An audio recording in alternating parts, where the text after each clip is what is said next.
وسلم ينهى عن القزع قيل لنافع ما القزع قال يحلق بعد رأس الصبي ويترك البعض متفق علیہ. حضرت عبداللہ بن عمر رضی اللہ عنہما سے روایت ہے میں نے نبی صلی اللہ علیہ وسلم کو قزع سے منع فرماتے ہوئے سنا. حدیث کے راوی حضرت نافع سے پوچھا گیا قزع کیا ہے؟ انہوں نے کہا بچے کے سر کا ایک حصہ منڈوا دینا اور ایک حصہ چھوڑ دینا.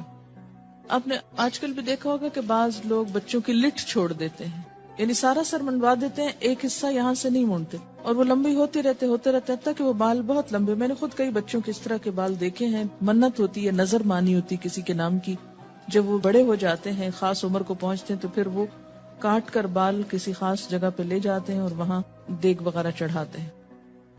جی ہندو کرتے ہیں ایسے؟ جی تو ایسے کام سے منع کیا گیا ہے. یا بیچ میں کچھ پیچز کاٹ کے ڈیزائن بنانا یا اس طرح کے کام یہ پسندیدہ نہیں ہے. کچھ ضعیف اور موضوع احادیث بیان کی گئی ہیں. مسواک کا استعمال کیا ہی خوب ہے کہ آدمی کی فصاحت میں اضافہ کرتا ہے. یہ سب موضوع احادیث ہیں یا ضعیف ہیں جن کی کوئی اصل نہیں اور مشہور ہو گئی لوگوں میں. برتن کا دھونا اور صحن کی صفائی کرنا غنا کا سبب بنتا ہے، یعنی امیر ہونے کا ذریعہ ہے. اچھا ہمارے ہاں بالکل اسے الٹ بات ہے، اور وہ کیا ہے کہ عصر کے بعد جھاڑو نہ دو ورنہ دولت چلی جائے گی. پیشاب کے بعد 1 مرتبہ وضو کرنا چاہیے، قضاء حاجت کے بعد 2 مرتبہ، جنابت کے بعد 3 مرتبہ. یہ سب من گھڑت بات ہے. 3 مرتبہ کلی اور 3 مرتبہ پانی ناک میں پانی چڑھانا جنبی کے لیے فرض ہے. یہ من گھڑت بات ہے، فرض نہیں ہے، 1 دفعہ بھی کافی.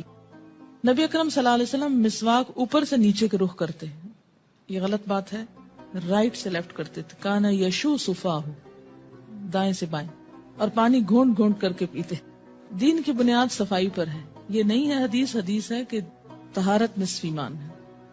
جس نے اپنی بیوی سے صحبت کرنے کے بعد غسل کیا، اللہ تعالیٰ اس کو سفید موتیوں کے 100 محل عطا کرے گا، اور پانی کے ہر قطرے کے بدلے اس کے نام اعمال میں ہزاروں شہیدوں کا ثواب لکھا جائے گا. اس قسم کی جتنی روایتیں کہیں بھی پڑھیں، پہلے سے ہی آپ سمجھ لیں کہ یہ من گھڑت چیز ہے. اس لیے کہ نماز پڑھنے کا تو ایسا ثواب کسی حدیث میں نہیں لکھا ہوا. لیکن اچھا یہ باتیں کیوں گھڑی لوگوں نے؟ تاکہ لوگ ان چیزوں کا اہتمام کریں. آپ خیر پڑھ ہی چکے. نبی اکرم صلی اللہ علیہ وسلم جب مسواک کرتے تو فرماتے یا اللہ میری مسواک کو اپنی رضا اور اس سے جسم کی طہارت اور گناہوں کی پاکیزگی کا ذریعہ بنا، اور میرے چہرے کو اس طرح روشن کر دے جس طرح میرے دانتوں کو روشن کیا ہے. یہ بھی من گھڑت بات ہے. ایک اور ہے روایت، حدیث بھی نہیں کہیں گے اس کو، معلوم ہے نا آپ، یہ حدیث ہی نہیں ہوتی جو موضوع ہوتی، اسے روایت کہتے ہیں. لوگوں نے روایت کیا، اے انس میرے قریب آؤ، میں تمہیں وضو کا طریقہ سکھاؤں. میں آپ کے قریب ہوا، تب آپ نے دونوں ہاتھ دھوئے تو فرمایا بسم اللہ والحمد للہ، اور پھر استنجا کیا تو فرمایا اللہ میری شرمگاہ کی حفاظت فرما اور میرا کام آسان فرما. جب آپ نے کلی کی اور ناک میں پانی چڑھا تو فرمایا اللہ مجھے سیدھا راستہ دکھا اور جنت کی خوشبو سے محروم نہ رکھ. پھر جب آپ نے چہرہ دھویا تو فرمایا میرے چہرے کو منور فرمانا جس دن چہرے منور ہوں گے. جب آپ نے دونوں بازو دھوئے تو فرمایا اللہ مجھے میری کتاب دائیں ہاتھ میں دینا. جب مسح کیا تو فرمایا اللہ مجھے اپنی رحمت میں ڈھانپ لینا اور عذاب سے بچانا. جب اپنے دونوں قدم دھوئے تو فرمایا اللہ اس دن جب قدم ڈگمگائے میرے قدم ثابت رکھنا.